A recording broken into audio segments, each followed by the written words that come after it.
వాడు వచ్చినాడు. వాడు అడ్డం మాటలన్నీ మాట్లాడుతా అట్లా చేస్తూ ఉన్నాడు. నచ్చుతున్నాయా ఫ్రెండ్స్? ఎవరైనా అలా మాట్లాడితే ఎలాగా? వాడికి యూట్యూబ్ వాళ్ళు మొత్తం సబ్స్క్రైబ్ చేసుకున్న వాళ్ళందరూ అన్సబ్స్క్రైబ్ చేసేసేయండి ఫ్రెండ్స్. వాడిని అసలు మాట్లాడనీయకుండా చేయాలి ఫ్రెండ్స్. వాడేంది మన అధికారం, వాడు ఏడాడో తిరిగి యూట్యూబ్లు చేసుకునేవాడు. ఆంధ్ర వాళ్ళ గురించి, శివాజీ గురించి మాట్లాడే అంతటి వాడేవాడు. వాడికి ఎందుకు మధ్యలోకి రావటం, అవన్నీ మాట్లాడటం? వాడి పని ఏదో వాడు చేసుకోవచ్చు కదా. కాకుండా మంచి ఏదో చెడ్డోడు చెప్పాలి. కానీ ఆడామె మాట్లాడుతూ ఉంటే ఆమె పతివర్త అనేది ఒకటి మాట మాట్లాడతాడు. ఆమె పతివర్తో కాదో వాడికి తెలిసే, వాడమ్మ వాడెక్క వాళ్ళు పతివర్తలేనా? మాట్లాడాలంటే ఒక ఆడవాళ్ళని మాట్లాడే ముందు వాడు నోరు జారుతున్నాడు. అందరూ గమనించండి ఫ్రెండ్స్. వాడికి ఎలా బుద్ధి చెప్పాలనో చెప్పండి.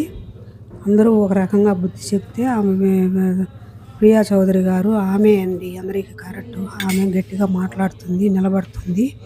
ఆమె వాడికి చెప్పాలి ఏదైనా కూడా కరెక్ట్గా. నమస్తే ఫ్రెండ్స్.